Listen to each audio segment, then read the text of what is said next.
नमस्कार, स्वागत है आपका अपने जिले में। मैं हूं शिवानी। आइए नजर डालते हैं अब तक की हेडलाइंस पर।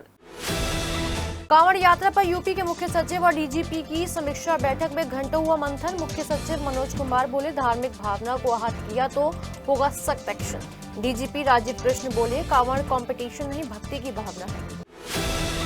ओगरनाथ मंदिर में पूजा अर्चना कर मुख्य सचिव मनोज कुमार और डीजीपी राजीव कृष्ण ने किया जलाभिषेक। भगवान भोलेनाथ से की कांवड़ यात्रा को सकुशल संपन्न कराने की कामना। सरदार वल्लभ भाई पटेल कृषि विश्वविद्यालय में आधुनिक लैब का हुआ उद्घाटन। आईआईटी रोपड़ से हुआ एमओयू साइन। केंद्रीय शिक्षा मंत्री धर्मेंद्र प्रधान बोले, कृषि में एआई का इस्तेमाल बढ़ाएगा किसानों की आय।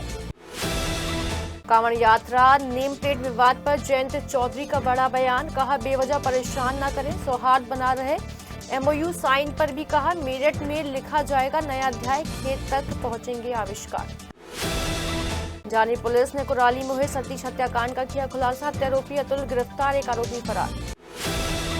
और पिछले 3 दिनों से पानी की परेशानी झेल रही वार्ड 44 के क्षेत्रवासियों ने नगर आयुक्त के आवास पर नगर निगम के खिलाफ की नारेबाजी। कहा, अधिकारियों की लापरवाही जनता पर पड़ रही है भारी। और अब खबरें विस्तार से। कांवड़ यात्रा को लेकर लखनऊ से मेरठ पहुंचे यूपी के मुख्य सचिव मनोज कुमार और डीजीपी राजीव कृष्ण ने मेरठ के कमिश्नर में 4 राज्यों के अफसरों के साथ मंथन कर बड़ा प्लान फाइनल कर दिया। इस दौरान मुख्य सचिव मनोज कुमार ने सख्त लहजे में कहा कि यदि कांवड़ यात्रा की धार्मिक भावना को आहत करने की किसी ने भी कोशिश की तो सख्त एक्शन होगा। उन्होंने कहा कि कांवड़ मार्ग के हर किलोमीटर पर 1 दरोगा और 5 पुलिसकर्मी कांवड़ियों की सुरक्षा में तैनात रहेंगे। बड़े डीजे शहर के बाहर की तरफ ही रहेंगे और कांवड़ियों के खाने पीने और सफाई की बेहतर व्यवस्था ढाबों और शिविरों में करनी होगी, जिसकी पूरी जिम्मेदारी फूड सेफ्टी डिपार्टमेंट की होगी। उन्होंने बैठक के दौरान बिजली विभाग के अधिकारियों को साफ तौर पे कहा कि बिजली की तारें किसी भी सूरत में हादसों की वजह नहीं बने। वही एनएचएआई, पीडब्ल्यूडी और संबंधित विभागों को कहा गया है कि सड़कों में गड्ढे नजर नहीं आने चाहिए। उन्होंने ये भी बताया कि 700 किलोमीटर सड़क मार्ग में सिर्फ 25 किलोमीटर का काम अधूरा है, जिसे जल्दी पूरा कर लिया जाएगा। 11 तारीख से 23 तारीख के बीच में ये इस बार सावन के महीने में कांवड़ की यात्रा चलेगी। और आज डीजी साहब के साथ हम लोगों ने दिल्ली, हरियाणा, राजस्थान और यूपी के जो संबंधित मंडल और ज़िले के लोग थे और जो संबंधित डिपार्टमेंट है उनके साथ ये बैठक हुई। और फोर्स के डिप्लॉयमेंट से लेकर रास्ते में जो सैनिटेशन और जो कांवड़ यात्री हैं उनको फैसिलिटेट करने के लिए पानी के पीने की अच्छी व्यवस्था हो, सफाई की व्यवस्था हो और उनके खाने की व्यवस्था हो, जो शुद्धता के साथ, चाहे वो शिविर लगे या जो होटल्स हों या जो वेंडर्स हों, उनके यहाँ अच्छी व्यवस्था रहे, इसके बारे में रिव्यू किया गया। जो इरिगेशन डिपार्टमेंट के लोग हैं उनको भी बताया गया है कि पानी वगैरह जो नहर में होना चाहिए वो संतुलित मात्रा में और जो ट्रेडिशनली रहता है वही रहना चाहिए, कोई एक्सेस वाटर फ्लो नहीं होना चाहिए। साथ ही जो नहर पटरी है उसकी पूरी तरह से रिपेयर का काम समय से कंप्लीट करना है। पीडब्ल्यूडी और एनएचएआई के लोगों को भी बताया गया कि जो सड़क उनके कार्य क्षेत्र के पड़ते हैं उनकी रिपेयर समय से पूरा हो जाना चाहिए। लगभग 700 किलोमीटर सड़कें इन्होंने आइडेंटिफाई की हैं, उसमें से 25 किलोमीटर के आसपास ऐसा है जिसका रिपेयर का काम बाकी है, जो एनएचएआई और पीडब्ल्यूडी के लोगों ने 2-3 दिन में प्रॉमिस किया है कि वो पूरा करेंगे। हम लोगों ने जो अभी तक अलग अलग कारणों से घटनाएं होती रही हैं उनकी भी समीक्षा की गई और ये देखा गया कि बिजली के तार की वजह से इलेक्ट्रोक्यूशन की जो बातें होती हैं, आग लगने की जो बात होती है शिविर वगैरह में, तो उनके बारे में भी जो इलेक्ट्रिसिटी डिपार्टमेंट के ऑफिसर्स थे उनको बताया गया है कि वो ये सुनिश्चित करेंगे कि कहीं भी इस तरह का हैंगिंग या सागिंग तार नहीं हो बिजली का, जिसकी वजह से इलेक्ट्रोक्यूशन हो। जो पोल्स हैं, ट्रांसफार्मर्स हैं, वो प्रॉपर्ली कवर्ड और बैरिकेडेड होने चाहिए ताकि उससे कोई दिक्कत नहीं हो। एफएसएसएआई के लोगों को बताया गया है कि जो परमानेंट होटल्स हैं, जो टेम्प्रेरी ढाबे हैं, जो शिविर लगते हैं या जो वेंडर्स हैं, ये सभी कैटेगरी के लोगों के साथ मिलकर और इनको हाइजीन के बारे में भी ट्रेन करेंगे और ये भी बताएंगे कि कैसे शुद्ध वेजिटेरियन खाना उपलब्ध कराया जा सकता है, इसके बारे में भी फैसिलिटेशन होना चाहिए, ये इनको बताया गया है। जो कांवड़ की हाइट को लेकर एक अक्सर विवाद रहता है या डेसिबल को लेकर एक विवाद रहता है, उसके बारे में ये बताया गया है कि जो प्लेस ऑफ ओरिजिन है, जहाँ से कांवड़ ओरिजिनेट कर रहा है, वहाँ के जो एसडीएम इंस्पेक्टर्स हैं, ये उनकी जिम्मेदारी बनती है कि वो वहाँ जो समितियाँ हैं कांवड़ से संबंधित, उनकी बैठक कर लें, जो धर्मगुरु हैं उनके साथ बैठक कर लें और उनको अनुरोध कर लें कि ये सीमा है जिसके अंदर हमें बनाकर और इस व्यवस्था को आगे बढ़ाना है। तो कुछ ऐसे भी बताया गया कि रुड़की के आसपास वहाँ पे डीजे असेंबल या रीअसेंबल भी किए जाते हैं, उनकी हाइट बढ़ाई जाती है। तो ये उत्तराखंड और यूपी के जो बॉर्डरिंग स्थान के जो इंस्पेक्टर्स हैं उनके थ्रू और एसडीएम्स के थ्रू ये बताया गया है कि वहाँ लोगों को प्रॉपर्ली ब्रीफ कर दें कि जो हाइट डेजिग्नेटेड है उससे ज़्यादा हाइट के नहीं होने चाहिए, उससे ज़्यादा विड्थ के नहीं होने चाहिए, और ये उन्हीं की सहूलियत के लिए है। ये एक धार्मिक यात्रा है, लोग सद्भावना के साथ और धार्मिक भावना के साथ इस पे ट्रेवल कर रहे हैं। तो ये सभी के भावनाओं का ख्याल रखना ये हम सबकी जिम्मेदारी है। ये उनको बताया गया है कि पॉइंट ऑफ ओरिजिन और जहाँ असेंबल हो रहा है वहाँ की जो पहली बैरिकेड है वहीं पे ये इन्फोर्स होना चाहिए कि जो निर्धारित नियम है उसके विपरीत कोई चीज़ बाहर सड़क पे ना आए। तो इस तरह से हम लोगों ने सभी संबंधित विभागों को और सभी संबंधित राज्य के जो संबंधित अधिकारी हैं उनके साथ वार्ता हो गई है, और हमें पूरी उम्मीद है कि हम लोगों का जो पहले का अनुभव है और जो हम लोगों के ऑफिसर्स का जो पहले का एक्सपीरियंस है इस तरह के यात्राओं को कंडक्ट कराने का और एग्जीक्यूट कराने का, वो सकुशल ये 11 तारीख से जो 23 तारीख की यात्रा है वो भी बहुत अच्छी तरह से संपन्न कराई जाएगी। यूपी में कुछ इलाके हैं जहां 23 तारीख के बाद भी ज़्यादा भीड़ रहती है, आगरा, बरेली, मुरादाबाद, वहाँ के लिए डीजी साहब ने बताया है कि फोर्स भी रीअलाइन करने की कार्रवाई की जाएगी। तो हमें पूरी उम्मीद है कि ये बहुत अच्छी तरह से यात्रा संपन्न होगी। ये बाकी हर आदमी जाकर इस चीज़ को नहीं करेगा, FSSAI के लोग इसको करेंगे, और वो QR कोड दे रहे हैं जिसको आप जैसे ही क्लिक करेंगे यू कैन सी कि कौन है वेंडर या कौन है होटल का ओनर। ये हर आदमी की ये जिम्मेदारी है, हर आदमी का ये अधिकार क्षेत्र नहीं हो सकता, ये सिर्फ FSSAI के लोगों को इंश्योर करना है। सरकार की तरफ से इंफ्रास्ट्रक्चर भी बढ़ रहा है, सड़कें भी बढ़ रही हैं, सड़कें चौड़ी भी हो रही हैं, बेहतर भी हो रही हैं, वो सारी बातें हैं अपनी जगह पर, लेकिन भीड़ भी बढ़ रही है, कांवड़ यात्री भी बढ़ रहे हैं। जैसे अभी हरिद्वार के DM साहब ने बताया कि गत वर्ष ये करीब 4 करोड़ के आसपास लोग आए थे।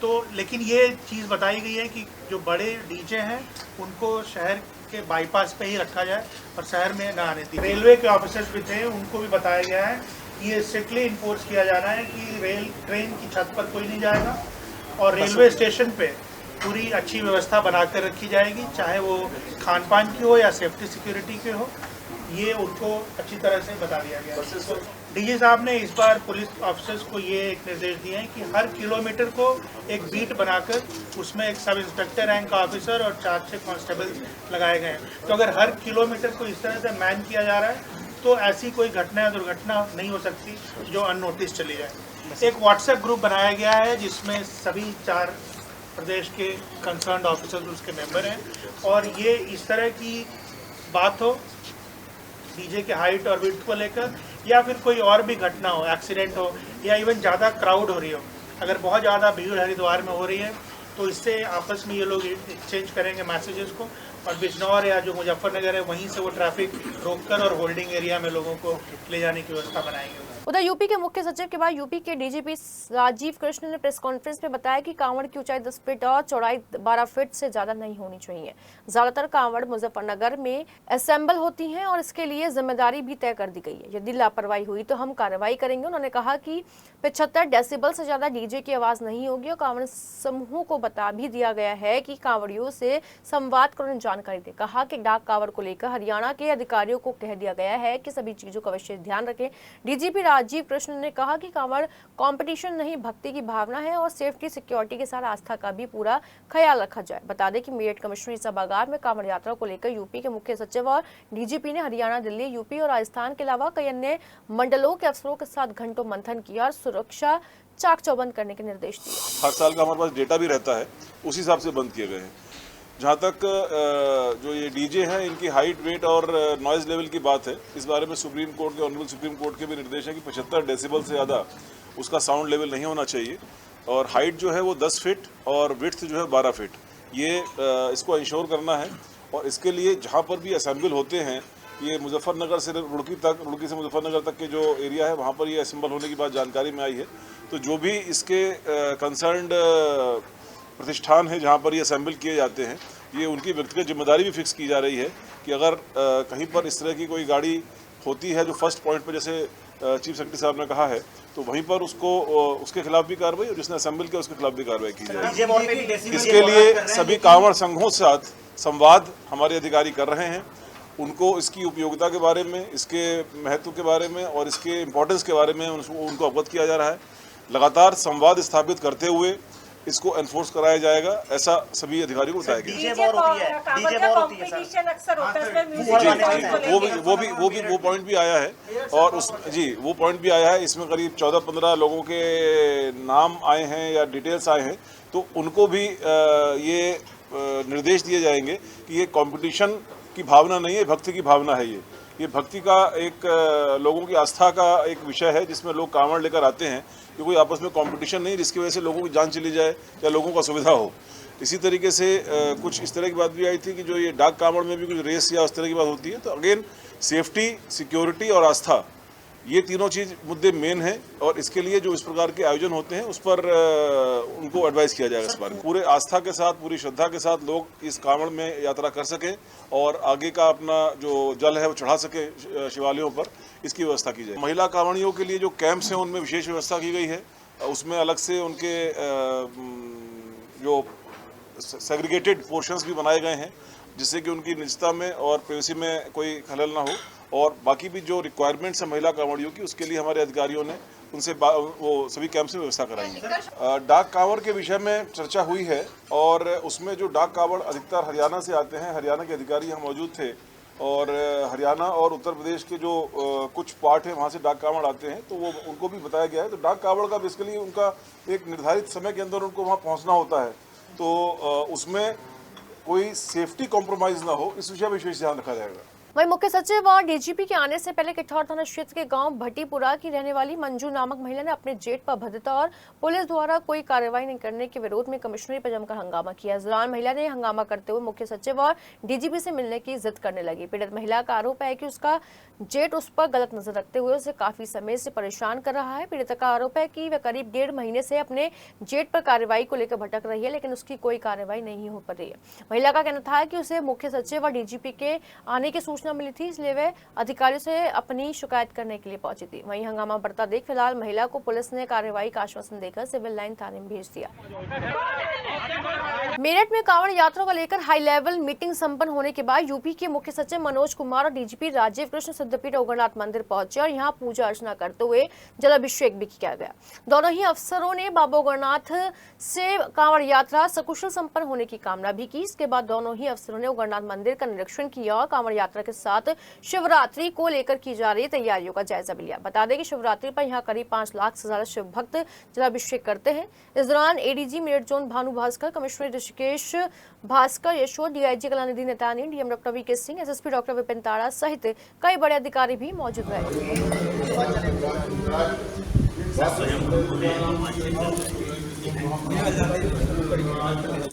मेरठ के लिए आज का दिन बेहद खास रहा। सरदार वल्लभ भाई पटेल कृषि विश्वविद्यालय रोपट के बीच एमओयू साइन किया गया और आधुनिक लैब का भी उद्घाटन किया गया, जो किसान के लिए मील का पत्थर साबित होगी। केंद्रीय शिक्षा मंत्री धर्मेंद्र प्रधान और केंद्रीय राज्य मंत्री जयंत चौधरी ने लैब का फीता काट कर उद्घाटन किया। उन्होंने कहा कि कृषि में एआई की टेक्नोलॉजी किसानों की आमदनी दोगुनी करेगी। जो एमओयू साइन हुआ है इसके लिए सभी को बधाई। 40,000 लीटर इथेनॉल सरकार ने खरीदा, उसका सारा पैसा सीधे किसानों की जेब में गया। उन्होंने पीएम मोदी को किसानों का सबसे बड़ा हितैषी भी बताया। प्रधानमंत्री नरेंद्र मोदी जी की सपना है, उनकी प्रतिबद्धता है भारत के किसानों को डिजिटल टेक्नोलॉजी में जोड़ना, एआई जैसे आधुनिक टेक्नोलॉजी के साथ जोड़ना। इसलिए बीते साल बजट में उन्होंने शिक्षा विभाग को दायित्व दिया था कृषि में एआई का प्रयोजन के लिए एक सेंटर ऑफ एक्सीलेंस खोला जाए। रोपर आईआईटी ने इस प्रकार के एक सेंटर ऑफ एक्सीलेंस एआई को यूज करने के लिए खोला है। आज मेरठ स्थित सरदार वल्लभ भाई पटेल एग्रीकल्चर यूनिवर्सिटी में रोपर आईआईटी के साथ कोलैबोरेशन में एक टेक्नोलॉजी हब की आज शुभारंभ किया गया, जिसके माध्यम से पहली बार भारत में किसान अपने ऐसे तो टेक्नोलॉजी यूज करता है, मशीन तो खेतों में यूज करता है, उसमें सबसे आधुनिक टेक्नोलॉजी एआई को उसमें से यूज करके किसानों की एम्पावरमेंट किया जाएगा, उसकी आमदनी को दुगनी किया जाएगी, उसकी प्रोडक्ट को, उसकी उपज को उचित मूल्य मिले, बाजार के साथ तो सविशेष तथ्य के साथ जुड़े रहे, यही इसी उपक्रम का सबसे बड़ा उपलब्धि रहेगा। मैं बधाई देता हूं। कांवड़ यात्रा को लेकर चल रहे विवाद में केंद्रीय राज्य मंत्री जयंत चौधरी ने बड़ी बात कह डाली है। उनका कहना है कि किसी को बेवजह परेशान नहीं करना चाहिए, सौहार्द बना रहना चाहिए। कांवड़ियों की अभी तक सुरक्षा न करने के अखिलेश यादव के बयान पर उन्होंने कहा कि यूपी में सब सुरक्षित है, जबकि सहारनपुर से कांग्रेस सांसद इमरान मसूद के कांग्रेस सरकार आने पर वक्फ संशोधन बिल वापस होगा, पर कहा कि अगर यानी इशारों में बड़ी बात कह डाली। दरअसल मेरठ के सरदार वल्लभ भाई पटेल कृषि विश्वविद्यालय में आधुनिक लैब का केंद्रीय शिक्षा मंत्री धर्मेंद्र प्रधान के साथ उद्घाटन करने और IIT रोपड़ के साथ MOU साइन होने के मौके पर जैन मेरठ पहुंचे थे। केंद्रीय राज्य मंत्री जयंत चौधरी ने कहा कि IIT रोपड़ के साथ सरदार वल्लभ भाई पटेल कृषि विश्वविद्यालय के बीच जो MOU साइन हुआ है, इससे मेरठ में एक नया अध्याय लिखा जाएगा और एक नए आविष्कार खेत तक जाएंगे और आज इसी की नींव रखी गई है।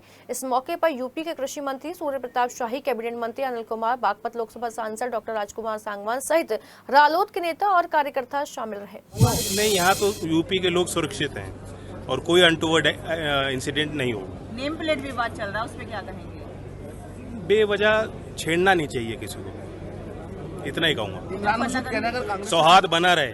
जानी थाना क्षेत्र के कुराली में हुए सतीश हत्याकांड के मामले में पुलिस ने मंगलवार को अतुल नामक एक व्यक्ति को गिरफ्तार कर लिया। पुलिस पूछताछ में अतुल ने बताया कि सतीश और उसने जानी ठेके पर जाकर शराब पी थी। शराब पीने के बाद सतीश ने घर छोड़ने को कहा तो बाइक पर बैठकर वह सतीश को घर छोड़ने जाने लगे। अतुल ने बताया कि इस दौरान मामूली बात को लेकर उनका सतीश के साथ विवाद हो गया, जिसके बाद अतुल और इसके एक अन्य साथी ने सतीश को सड़क पर पटक कर दे मारा। इस दौरान सतीश सड़क पर गिरने से गंभीर रूप से घायल हो गया, उससे चोट लगने से उसकी मौत हो गई। अतुल ने बताया कि इस दौरान डर की वजह से उन्होंने सतीश को उठाकर रजवाहे की पटरी के किनारे पर फेंक दिया और मौके से फरार हो गया। इस हत्याकांड में पुलिस ने आरोपी अतुल को गिरफ्तार कर लिया है, जबकि उसके साथी की तलाश की जा रही है। बता दें कि कुछ दिन पहले ही सतीश का शव रजवाहे के पास पड़ा मिला था, जिसके बाद पुलिस ने इस मामले को दुर्घटना बता दिया था। लेकिन 2 दिन पूर्व सतीश के परिजन थाने पहुंचे और सतीश की हत्या का आरोप लगाते हुए मामले के खुलासे की मांग की। इसके बाद पुलिस ने जब घटनास्थल के आसपास के CCTV कैमरे चेक किए तो हत्या का खुलासा हो गया। पिछले 3 दिनों से पानी की परेशानी से जूझ रहे क्षेत्रवासियों का गुस्सा उस समय फूट पड़ा जब वार्ड 44 के रहने वाले दर्जनों क्षेत्रवासी नगर आयुक्त सौरभ गंगवार के आवास पर पहुंचे और नगर निगम के खिलाफ जमकर नारेबाजी की। नारेबाजी कर रहे क्षेत्रवासियों ने बताया कि उनके क्षेत्र में पिछले 3 दिनों से क्षेत्र की जनता पानी की परेशानी से जूझ रही है। बावजूद इसके नगर निगम के अधिकारी और कर्मचारी सब कुछ देखते हुए भी आंखें मूंदे बैठे हैं। वहीं हंगामा बढ़ता देख अपर नगर आयुक्त पंकज सिंह ने बामुश्किल लोगों को शांत कराने की कोशिश की, लेकिन इस दौरान महिलाएं अपर नगर आयुक्त पंकज सिंह को अपने साथ अपने वार्ड में ले आई और समस्या के समाधान कराने की मांग की गई। इस दौरान अपर नगर आयुक्त पंकज सिंह ने जलकल विभाग के अधिकारियों को फोन कर जल्द से जल्द इस समस्या के समाधान के निर्देश दिए, जिसके बाद क्षेत्रवासी शांत हुए। तो हमारे नगर आयुक्त साहब जो है वो कहीं खो गए हैं, ना तो वो जनता को मिल रहे हैं, जनता तो छोड़ो वो पार्षदों को नहीं मिल रहे हैं। मैं उन्हें लगातार फोन कर रहा हूँ, लेकिन उनका कोई जवाब नहीं आ रहा, कोई उनका फोन उठ नहीं रहा। अब हमारे क्षेत्र के अंदर 3 दिन से पानी की समस्या है, पानी हमारे क्षेत्र में नहीं आ रहा। पहले बोलते हैं कि वो लाइन टूट गई है एक जगह तो उस लाइन को ठीक कर रहे हैं, आज ठीक हो जाएगी। लाइन ठीक हो गई कि अब थोड़ी देर में पानी आ जाएगा, लेकिन नहीं आया। उसके बाद उनका पंप खराब है, इन्होंने पंप चालू करा दिया, उसके बाद पानी नहीं आया। क्योंकि हमारे जो अधिकारी हैं वो अंदर बैठ के अपने ऑफिस के अंदर या घरों के अंदर घुस के बैठ जाते हैं, उन्हें यही नहीं पता कि समस्या क्या है। उन्हें अगर पता होता कि पानी की समस्या है, अगर वो निकल के देखेंगे तब उन्हें जाकर पता लगेगा कि पानी क्यों नहीं आ रहा। लेकिन हमारे सब लोग अधिकारी गायब है, कोई फोन उठाने को तैयार नहीं है। इसको लेकर जनता के बीच में आक्रोश है, जनता के साथ हम यहाँ पे मौजूद हैं और जहाँ हमारी क्षेत्र की जनता को परेशानी होगी तो हम वहाँ पे खड़े मिलेंगे। 4 दिन तो बिल्कुल पानी बिल्कुल खत्म से ही समझो आ ही नहीं रहा है, और बाकी कई महीने से ऐसा आ रहा है, थोड़ा सा आता है भग जाता है, थोड़ा सा आता है भग जाता है।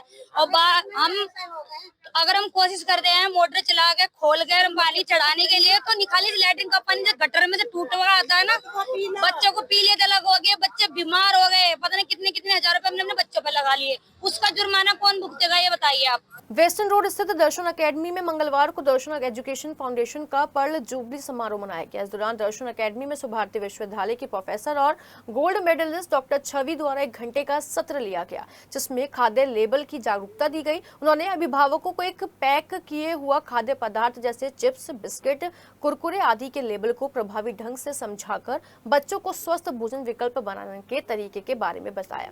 इस दौरान उन्होंने कहा कि बंद पैकेट की चीजें हमें अंदर से नुकसान जाती हैं, इसलिए हमें हमेशा हेल्दी और ताजा खाना खाने के लिए ही तत्पर रहना चाहिए। कार्यक्रम के अंत में विद्यालय के प्रधानाचार्य बिस्वजीत दत्ता ने सभी का आभार व्यक्त करते हुए सभी के स्वस्थ रहने की कामना की।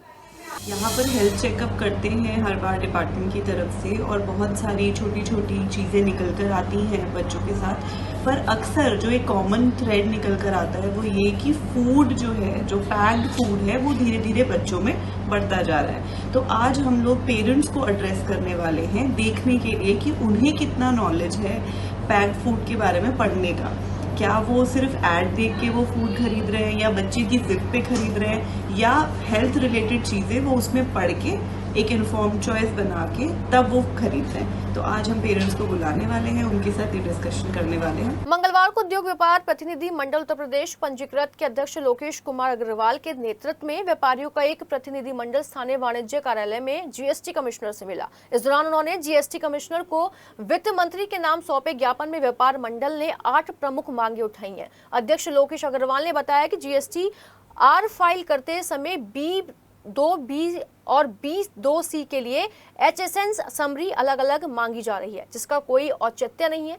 इससे सिर्फ व्यापारियों को उत्पीड़न होगा, इसलिए इस पर रोक लगाई जाए। उन्होंने कहा कि जीएसटी रजिस्ट्रेशन सरेंडर करने की दशा में जीएसटी R10 अपलोड किए जाने के बाद भी व्यापारी को कार्यालय में बुलाने के लिए जीएसटी R10 फाइल करने के नोटिस भेजे जा रहे हैं, जो गलत है। बताया कि जीएसटी अधिनियम में 40 लाख रुपए तक का व्यापार करने वाले व्यापारियों को रजिस्ट्रेशन से छूट प्राप्त है, परंतु विभागीय अधिकारी टारगेट पूरा करने के लिए कम टर्नओवर वाले व्यापारियों का भी उत्पीड़न कर रजिस्ट्रेशन प्राप्त करने के लिए बाध्य कर रहे हैं।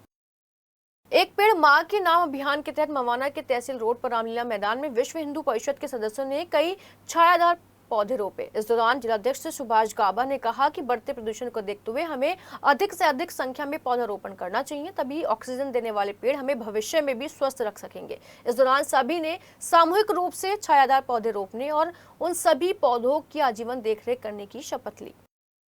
मवाना की मदर्स इंटरनेशनल पब्लिक स्कूल में मंगलवार को छात्र परिषद का अलंकरण समारोह और वृक्षारोपण अभियान का आयोजन किया गया। कार्यक्रम का शुभारंभ मुख्य अतिथि वरिष्ठ समाजसेवी राम और प्रबंधक सरबजीत घुम्मन ने सामूहिक रूप से दीप प्रज्वलित करके किया। छात्राओं ने सभी विद्यार्थियों के लिए शानदार नृत्य प्रस्तुत किया। इस दौरान प्रत्येक कक्षा में prefect, discipline management, green card चुने गए और हाउस कैप्टन के अलावा वाइस हाउस कैप्टन का भी चयन किया गया। इसके साथ ही सभी ने सामूहिक रूप से विद्यालय परिसर में वृक्षारोपण भी किया और छायादार पौधे भी रोपे गए। Becoming the prefect of the class, खूबसूरत इंसान की और एक wonderful master son for all of you from class 6 to pin up the badges for their students. Being so smartly, someone of he's going to take real estate कारोबारी दीपक त्यागी पर firing की घटना को अंजाम देने वाला 25,000 का आरोपी अविनाश उर्फ झटका पुलिस मुठभेड़ में पैर में गोली लगने से घायल हो गया। सोमवार देर शाम पुलिस लालसाना चौराहे पर चेकिंग कर रही थी। इस दौरान पल्लापुरम की तरफ से आ रहे बाइक सवार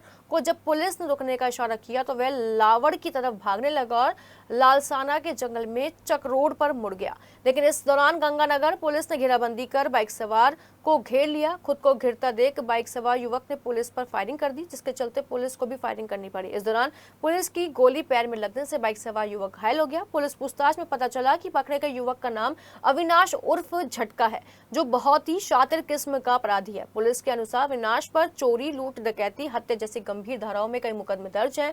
पुलिस मुठभेड़ के बाद आरोपी के कब्जे से पुलिस तमंचा, कारतूस और खोखा भी बरामद किया है। बताया जा रहा है कि अविनाश थाना परीक्षितगढ़ के बली गांव का रहने वाला है, जिसमें कुछ दिन पूर्व गंगानगर थाना क्षेत्र के गंगाधाम के रहने वाले दीपक त्यागी घर पर अपने साथियों के साथ जाकर मारपीट की थी और फायरिंग की घटना को अंजाम दिया था। थाना क्षेत्र गंगानगर में ललसाना चौराहे के पास पुलिस द्वारा चेकिंग की जा रही थी। इस दौरान एक संदिग्ध बाइक सवार को जब रोककर चेक करने का प्रयास किया गया तो अचानक वो अपनी बाइक लावड़ की तरफ लेके भागने लगा। पुलिस द्वारा आगे चक रोड के पास उसकी घेराबंदी की गई। उसने पुलिस की टीम पे अचानक फायरिंग कर दिया।